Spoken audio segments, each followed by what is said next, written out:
تو یہ اس آیت میں بھی اسی طرح مفسرین بڑے شد و مد کے ساتھ آپس میں الجھے ہوئے، کچھ اس آیت کو ایک طرف لے جانا چاہتے ہیں اور کچھ دوسری طرف، لیکن قرآن کلی بات کر رہے ہیں۔ اور اس کو جب آپ پچھلی آیت کے ساتھ ملا کر دیکھیں گے تو دیکھیں گے کہ یہ آیت انسانوں کی جو دو قسمیں ہیں، اور وہ کہ حج کی آخری آیات سے یہ چیزیں دو قسمیں آ رہی ہیں، تو پھر آگے اس کے بعد اللہ سب کو حکم دے گا کہ آپ سب کیسے بنے۔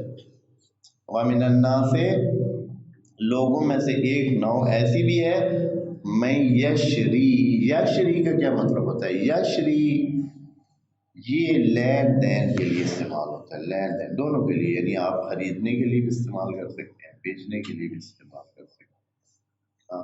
ہاں جب یہ باب اختیار میں چلا جائے تو پھر چونکہ طلب کا معنی اس میں بڑھ جاتا ہے، تو پھر وہ خریداری کے لیے ہوتا ہے۔ اشترا یعنی یہ لین دین کیا اس نے اپنے فیور میں، تو چونکہ اشترا میں یہی ہوتا ہے، خریدار جو ہے وہ اپنے اس میں کوئی کام کرتا ہے تو اس لیے پھر اس کا معنی خریدار ہو جاتا ہے۔ وَإِلَّا شرا یشری کا مطلب ہوتا ہے دینا یا لینا۔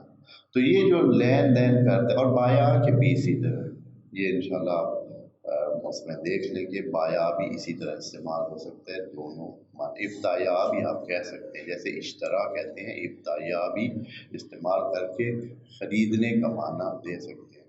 بایا کا مطلب ہوتا ہے بیچنا۔ یہاں جو ہے یشری کا معنی دینے کا ہے، یعنی انسان اپنی متاع جو ہے وہ دیتا ہے۔ کیا یشری سودا کرتا ہے، یشری کا مطلب کیا ہے؟ سودا کرتا ہے۔ بس یہ اللہ کے ساتھ ہمارا سودا ہو رہا ہے، بس اللہ ہمارے ساتھ کیا کرنا چاہتا ہے؟ سودا کرنا چاہتا ہے۔ اللہ ہمارے ساتھ ایک ڈیل، جسے آج کل اس زبان میں کہتے ہیں، ڈیل کرنا چاہتا ہے۔